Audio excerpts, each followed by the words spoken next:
सभी भाई बहनों को मेरा नमस्कार।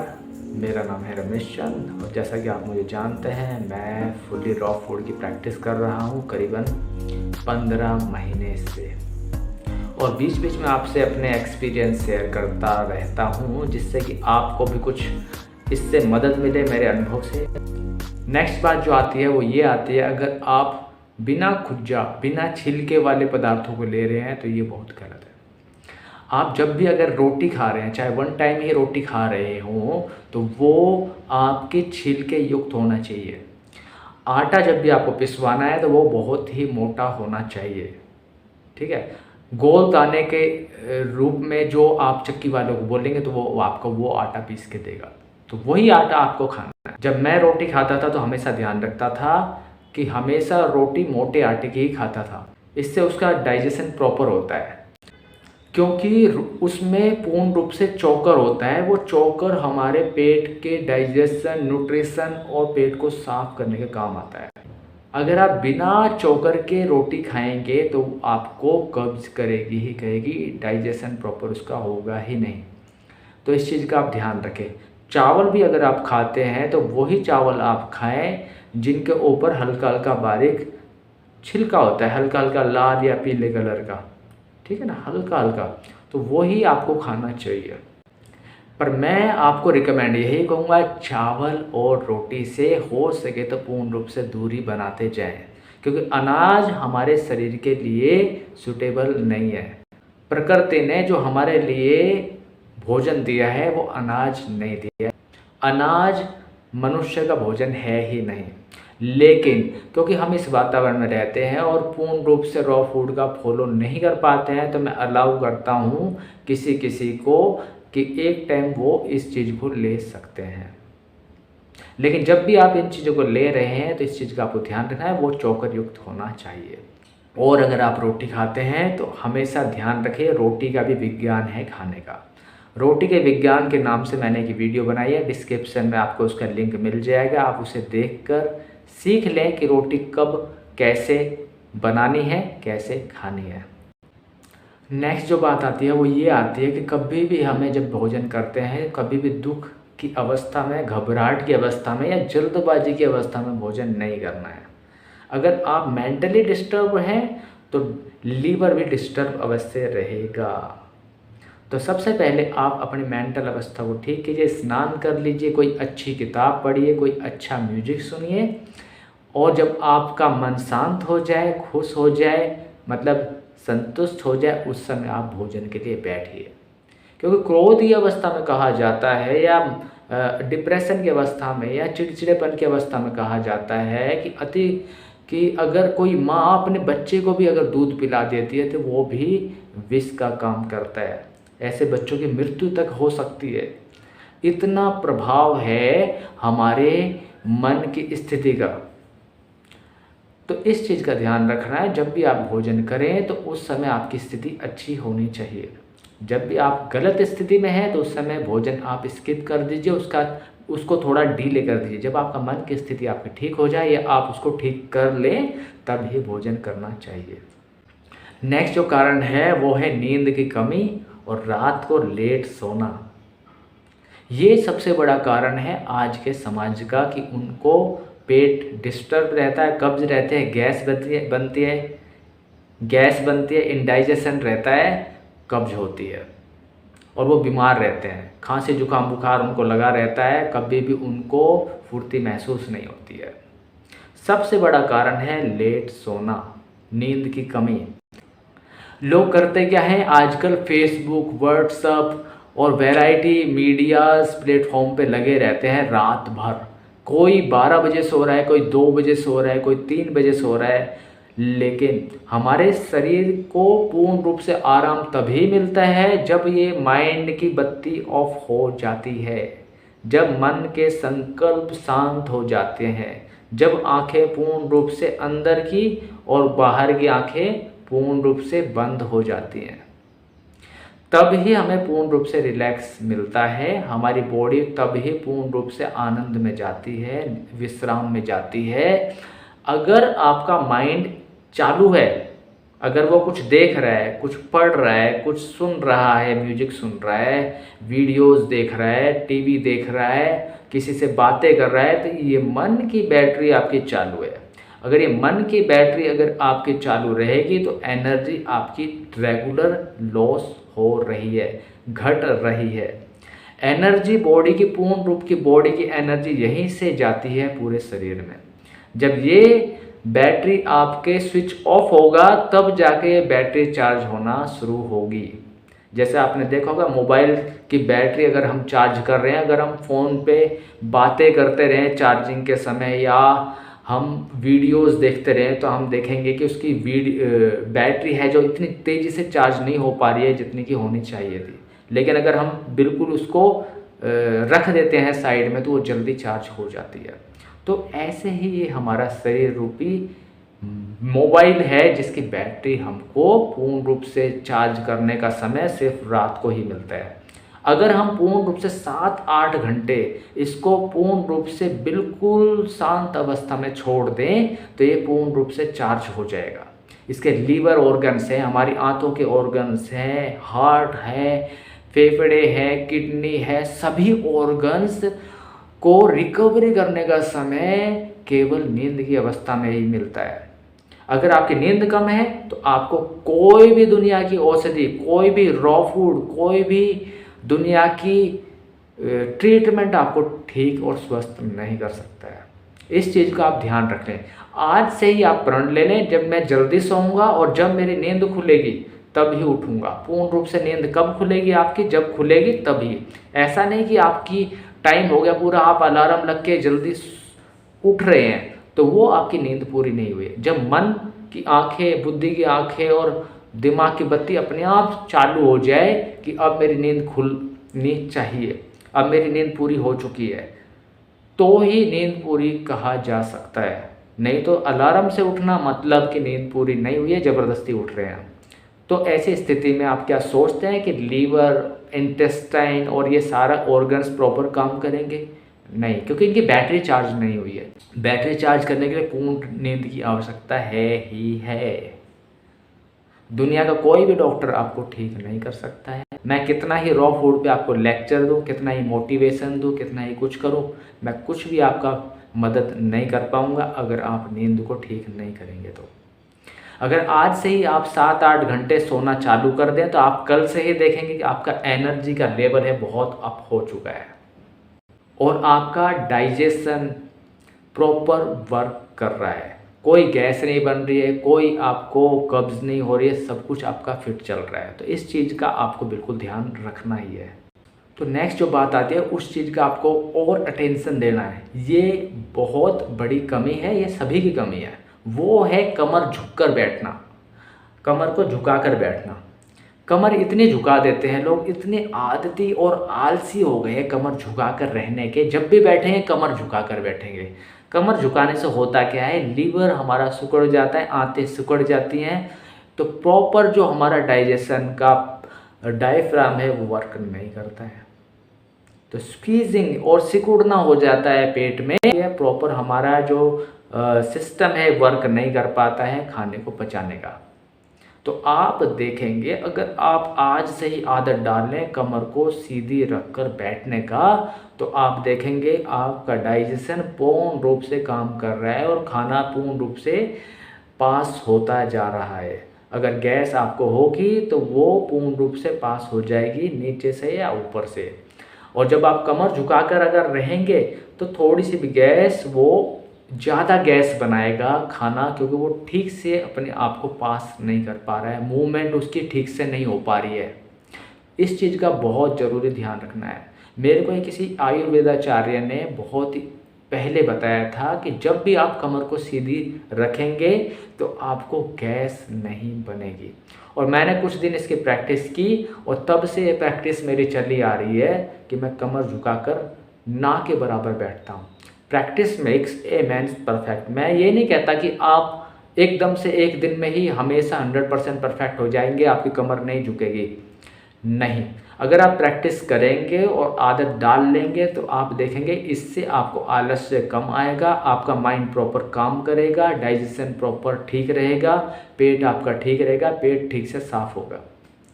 इस चीज़ का आपको ध्यान रखना है। शायद ही कोई आपको ये चीज़ बताए जो मैं बता रहा हूँ। तो कमर आपको सीधी रखने की आदत डालनी है। अब नेक्स्ट बात के ऊपर आते हैं, ये है पानी का नियम।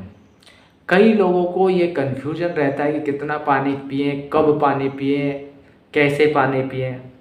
सिंपल सा मैं आपको बता देता हूँ कि पानी केवल तब ही पीना चाहिए जब आपको प्यास हो। पानी आपको तब नहीं पीना चाहिए जब आपको प्यास नहीं है। ये नियम सिंपल सा है, लेकिन इस नियम में आपको ध्यान तब रखना है जब आपको भोजन करना है। अगर आपको भोजन करना है तो उसके आधे घंटे पहले ही आपको पानी पी लेना चाहिए।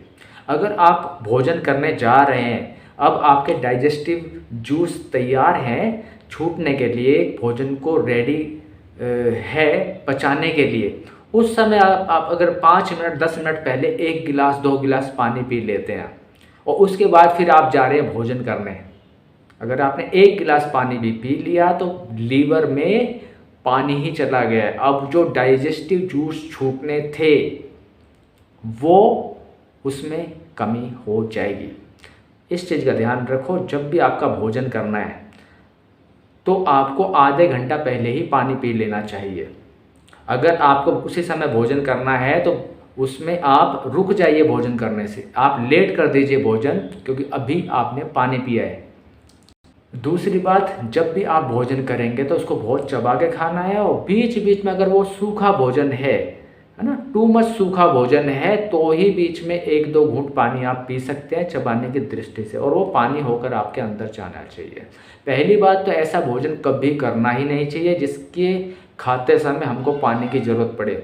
अगर आप ऐसा भोजन कर रहे हैं कि बीच में आपको पानी पीना पड़ रहा है तो वो आपका भोजन नहीं है, आप पराये व्यक्ति का भोजन खा रहे हैं, मतलब दूसरा भोजन कर रहे हैं जो हमारी प्रकृति का नहीं है, वो सिर्फ जानवरों का भोजन था जिसको आप खा रहे हैं। ठीक है, हमारे भोजन है fruits, salads, sprouts, nuts, seeds, ये है हमारा भोजन। पत्तियां खा सकते हैं आप, पत्तियों की चटनियाँ बना के खा सकते हैं, ये है हमारा भोजन जिनमें पानी भरपूर मात्रा में होता है। तो हमेशा आपको ध्यान रखना, पानी तो पीना ही नहीं चाहिए। फिर भी अगर कोई सूखी चीज़ें आप खा रहे हैं मजबूरी में, तो बीच बीच में हल्का फुल्का आप पानी ले सकते हैं। अब अगर जब आपका भोजन पूरा हो जाएगा तो उस समय ऐसा नहीं करना है 1-2 गिलास पानी पी लिया। मैंने बहुत से लोग देखे हैं जो भोजन होने के बाद 1 गिलास 2 गिलास पानी पिएंगे, और जब उनको समझाएंगे तो वो कहते हैं हमको कुछ नहीं होता, हमारे नेचर में आ चुका है ये, हमारे सिस्टम इसमें सेट हो चुके हैं, हमको कुछ नहीं होता है। लेकिन मैंने कई लोग ऐसे देखे हैं जो इस चीज़ पे ध्यान नहीं देते थे और उनको कैंसर हुए हैं। 1 नहीं 2 नहीं, मैंने कई ऐसे लोगों को देखा है जिनको बड़ी बड़ी बीमारियां हुई हैं, कैंसर तक हुए हैं, जो इस नियम को ऐसे करते थे, खाना खाने के बाद 2-2 गिलास पानी पीते थे। तो हमेशा ध्यान रखिए, ये छोटा सा नियम है जिसको ध्यान रखना जरूरी है। टू मच प्यास है, आप 2-2 घूंट पानी पीजिए खाना खाने के बाद, कोई 10 मिनट बाद 2 घूंट पानी पी लीजिए, उसके 10 मिनट बाद फिर 2 घूंट पानी पी लीजिए। पर ऐसा नहीं है गिलास 2 गिलास पी के आप डाइजेशन, जो भट्टी हमारी अंदर चल रही है खाना पचाने की, उसको ही ठंडा कर दें। डाइजेस्टिव जूस जो अपना वर्क कर रहे हैं उनको ही पानी जो बहा के ले जाए नीचे। तो इस चीज़ का आपको ध्यान रखना है कि खाने की भट्टी में है जहाँ पे डाइजेशन चल रहा है उसमें ऐसा नहीं टू मच पानी डाल के उसको बुझा देना है। ठीक है, जब खाना आपका पूर्ण रूप से 2 घंटे 3 घंटे हो जाएगा तब आप आधा गिलास पानी ले सकते हैं, घंटे बाद 2 घंटे बाद। फिर जब आपका पूर्ण रूप से पाचन हो जाएगा, जब आपका डाइजेशन पूर्ण रूप से नीचे जा चुका होगा, खाना आपका नीचे सरक चुका होगा, उस समय आप पीजिए, भरपूर पानी पीजिए, 2 गिलास पीजिए, 3 गिलास पीजिए, नो प्रॉब्लम। जितने प्यास हो उतना पीजिए, लेकिन खाने को पचने से डिस्टर्ब नहीं करना है। बार बार जूस, चाय, कॉफ़ी नहीं पीते रहना है, इस चीज़ का ध्यान रखना है। खाना पूर्ण रूप से जब तक पच ना जाए ऊपर से कुछ भी नहीं खाना है। अगर आपने फ्रूट्स खाए हैं तो 2 घंटे तक कुछ नहीं खाना है, जूस पिया है तो 2 घंटे तक कुछ नहीं खाना है, स्प्राउट्स खाए हैं तो 3 घंटे तक कुछ नहीं खाना है, अनाज खाया है तो 5 घंटे तक कुछ भी नहीं खाना है। सिर्फ पानी आप ले सकते हैं। इस चीज़ का आपको ध्यान रखना है, इस चीज़ को मेंटेन करना ही है। पानी का नियम को आप नेगलेक्ट नहीं कर सकते, आंखें बंद नहीं कर सकते इसके प्रति, क्योंकि ये हमारे सिस्टम को पूर्ण रूप से चलाने में बहुत सहयोगी है। मैं पानी पीने का मना नहीं कर रहा हूँ, लेकिन उस समय आप पानी ज़्यादा ना पिए जिस समय हमारी भट्टी चालू है खाने को डाइजेशन करने की। इस चीज़ का आपको टेंशन रखना है। नेक्स्ट जो बात आती है वो ये आती है, अगर हमको अपने डाइजेस्टिव सिस्टम को ठीक रखना है तो इस चीज़ का भी ध्यान रखें कि फूड कॉम्बिनेशन में जब भी हम अनाज लेते हैं तो एक ही प्रकार का अनाज हमें खाना चाहिए। एक ही प्रकार का अनाज एक टाइम में प्रॉपर डाइजेस्ट होता है, चाहे तो आप सब्जी के साथ रोटी खाएं या सब्जी के साथ चावल खाएं। अनाज एक प्रकार का एक ही टाइम में प्रॉपर डाइजेस्ट होता है। दालें तो बिल्कुल खानी ही नहीं चाहिए, अगर आपको दालें खानी है तो सिर्फ दाल ही खानी है। इस चीज़ का आपको अटेंशन रखना है। नेक्स्ट जो बात आती है वो ये है, बहुत इंपॉर्टेंट बात है, मोस्टली लोग इससे ग्रसित रहते हैं, उनको पता नहीं होता है, क्योंकि लंबे समय से गलत आहार के कारण उनका पेट डिस्टर्ब हो चुका है, नाभि डिस्टर्ब हो चुकी होती है। अगर आप नाभि को सेट नहीं करते हैं तो आपको डाइजेशन किसी भी रूप में पूर्ण रूप से सही काम नहीं करेगा। जब डाइजेस्ट प्रॉपर नहीं होगा तो गैस बनेगी, कहीं कब्ज बनेगी, कहीं सिर दर्द होगा, कहीं अपच होगी, कहीं बेचैनी होगी, कहीं बुखार होगा, कहीं कुछ होगा। हमेशा ध्यान रखें, नाभि आपकी पूर्ण रूप से ठीक रहनी चाहिए। नाभि ठीक रखने के लिए मैं आपको पहले भी वीडियोस में भी बताया है, आपको एक एक्सरसाइज बताई है, एक दो एक्सरसाइज बताई है, उससे आप अपने डाइजेशन को ठीक कर लें। जब पूर्ण रूप से आपकी नाभि सेंटर में रहेगी तो पूर्ण रूप से आपका पाचन ठीक होगा। सारे ऑर्गन्स नाभि के सेंटर में रहने से सारे ऑर्गन्स अपनी अपनी जगह पर सेट रहते हैं। नाभि से निकलकर ही सारी 72,000 नाड़ियां हमारे पूरे शरीर में जाती हैं। जब भी नाभि सेंटर से डिस्टर्ब होगी, अगर ये ऊपर नीचे दाएं बाएं कहीं भी अगर डिस्टर्ब होती है, डिसलोकेटेड होती है, तो ये हमारे ऑर्गन्स को भी डिस्टर्ब करती है। पूर्ण रूप से तभी डाइजेशन नहीं होगा, अपच रहेगी, गैस बनेगी, कब्ज होगी या दस्त होंगे। हमेशा ध्यान रखें, कोई ना कोई एक्सरसाइज, 2-3 एक्सरसाइज ऐसी सीख ले जो नाभि को सेंटर में रखने वाली हो। इनको आपको सिर्फ 1, 2, 3 दिन, 6 दिन, हफ्ता, 10 दिन करके छोड़ नहीं देना है। इस चीज़ का बिल्कुल ध्यान रखें। सिर्फ 5, 10 दिन, 15 दिन करके इसको छोड़ नहीं देना, इसको आपको रेगुलर सालों साल करना है। क्या समझे? आपको नाभि की एक्सरसाइज को निरंतर करना ही है। दैनिक दिनचर्या में आपको इसका अपना अंग बना लेना है। मैं अपने अनुभव से कहता हूँ कि मैं जो एक्सरसाइज मैंने बताई थी आप लोगों को, पैरों को सीधा लेट जाए और दोनों पैरों को पूर्ण रूप से ऊपर उठाना, फिर पूर्ण रूप से नीचे करना, पूर्ण रूप से ऊपर उठाना, पूर्ण रूप से नीचे करना। मैं करीबन ये 15-15, 20-20 के सेट पूरे दिन में 4-5 बार मारता हूँ। मतलब 100 बार मैं दोनों पैरों को ऊपर और नीचे करता हूँ, ऊपर और नीचे करता हूँ, स्लोली से। उससे उत्तान पादासन भी कहते हैं। और जो भी आप इसे कर सकते हैं अवश्य करना चाहिए, या इस एक्सरसाइज को तो अवश्य करना ही चाहिए। हमेशा ध्यान रखें कि इसके बिना आपका गुजारा नहीं है, मेरा गुजारा नहीं होता है, इसलिए मैं आपको बता रहा हूँ। जब भी मैं इस एक्सरसाइज को करता हूँ, रेगुलर करता हूँ, मेरा पूर्ण रूप से सिस्टम ऑटोमेटिकली सेट रहता है। चाहे मैं 100% रॉ फूड खा रहा हूँ, अगर मेरी नाभि डिस्टर्ब हो जाती है किसी कारण से, वजन उठाने से या कोई दूसरे कारण से, तो मेरा डाइजेस्टिव सिस्टम भी ढंग से काम नहीं करता है। कहीं मेरे को भूख लगना बंद हो जाती है, कहीं मेरे को कब्ज हो जाते हैं, कहीं गैस बनने लगती है। तो टू मच इसके बैड इफ़ेक्ट हैं। और जब मैं एक्सरसाइज रेगुलर करता हूँ, रोज़ करता हूँ, तो मेरे को कोई भी प्रॉब्लम नहीं रहती है। शरीर फूल जैसा रहता है, पेट एकदम नरम रहता है। मतलब आप भी इस चीज़ को सीख लें, गांठ बांध लें कि नाभि अगर आपकी डिस्टर्ब है या नहीं है तो भी एक्सरसाइज करनी ही है। इससे आपके डाइजेस्टिव सिस्टम ठीक रहेंगे। नेक्स्ट जो बात आती है वो बहुत ही महत्वपूर्ण है, लेकिन ये इतनी ज़रूरी है कि इसको सुनना भी बहुत ज़रूरी है। वो ये है कि अति मैथुन या अति सेक्स से बचें। ये आपके डाइजेस्टिव सिस्टम को कमज़ोर कर देता है। आज के डॉक्टर और विज्ञान इस चीज़ को नहीं मानता है, लेकिन आप प्रैक्टिकल में खुद ही देखें, जब भी आप सेक्स या काम विकार को भोगेंगे तो नेक्स्ट डे ही आपका सिस्टम आपको पूर्ण रूप से सपोर्ट नहीं करेगा। कहीं आपके हाथ पैरों में दर्द होगा, कहीं डाइजेशन में प्रॉब्लम होगी, कहीं भूख आपकी गायब हो चुकी होगी, कहीं आपको गैस बन रही होगी, कहीं कब्ज हो रही हो, कहीं आपका चिड़चिड़ापन होगा। तो इस चीज़ का आप ज़रूर ध्यान रखें, अति काम विकार से बचें। जानवर भी जब साल भर में कोई एक आध महीने में उनका जब मौसम होता है उस चीज़ का, वो भी सिर्फ संतति उत्पत्ति के लिए, बच्चा पैदा करने के लिए ही काम विकार का सेवन करते हैं। और यही रीज़न है कि जानवर लोग मनुष्य से ज़्यादा स्वस्थ रहते हैं।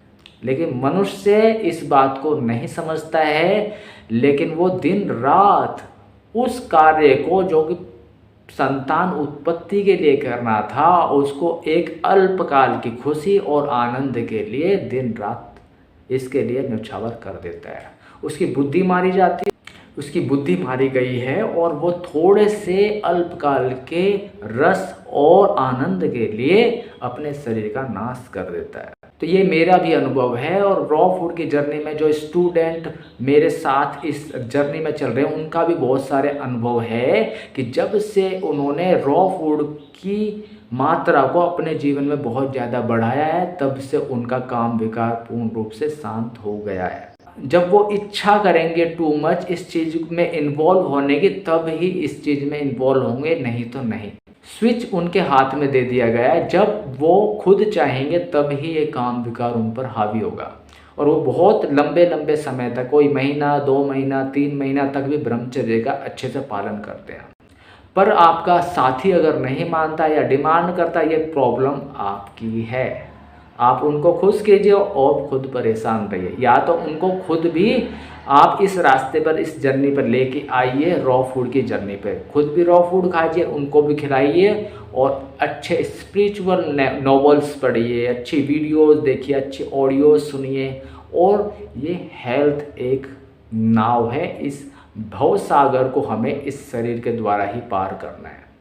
मैं इस पॉइंट को बताना नहीं चाहता था, लेकिन ये बताना बहुत ही ज़रूरी था। ये आपके अनुभव में होगा, मेरे अनुभव में भी, ये हजारों लाखों करोड़ों लोगों के अनुभव में है और होगा कि जब भी आप इस चीज़ से दूर रहेंगे, आपका पूरा शरीर और अंदर के ऑर्गन्स, डाइजेस्टिव सिस्टम और प्रॉपर फंक्शन में करेंगे। आपका डाइजेस्टिव सिस्टम प्रॉपर वर्क करेगा, कोई गैस नहीं होगी, कोई कब्ज नहीं होगी, और आपका पेट पूर्ण रूप से साफ होगा। आप हंसी खुशी और शक्ति का अनुभव करेंगे अगर इस चीज़ का आप ध्यान रखते हैं तो। आज की बातें आप लोगों को कैसे लगी मुझे नहीं पता, लेकिन जो मेरा एक्सपीरियंस था, जो मेरे अनुभव में था, जो मेरी स्टडी आज तक की है, उस हिसाब से मैंने आपको इतनी सारी बातें बताई, जिससे कि आपका पेट बिल्कुल ठीक रहे, डाइजेशन आपका प्रॉपर हो, गैस ना बने, अपच ना हो, कमजोरी ना हो, कब्ज ना हो, और आपका जीवन हंसी खुशी और मस्ती से चले, आनंद के साथ चले। आप कभी भी कोई भी दवा के, डॉक्टर के, हॉस्पिटल के चंगुल में ना फंसें। मैं भी इस रॉ फूड की जर्नी में आगे बढ़ रहा हूँ। मेरे अनुभव भी जैसे जैसे होते जा रहे हैं, मैं बीच बीच में आपसे शेयर करता हूँ। तो आप भी इस रॉ फूड की जर्नी में अपने अनुभव को बढ़ाते जाएं। ये आपके जीवन के सिर्फ आप मालिक हैं, इसका कोई और दूसरा मालिक नहीं हो सकता।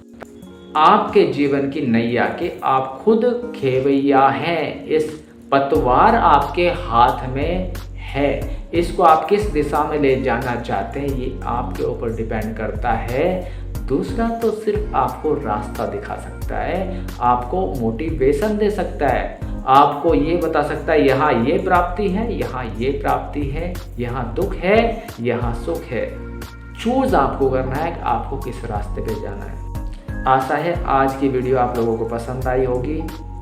अगर पसंद आई है तो इसे लाइक करें, सब्सक्राइब करें और शेयर करें। तो हम फिर से मिलते रहेंगे रॉ फूड की जर्नी में, फिर से अपनी गुफ्तगू, अपने एक्सपीरियंस, अपने अनुभव शेयर करते रहेंगे, एक दूसरे की मदद करते रहेंगे।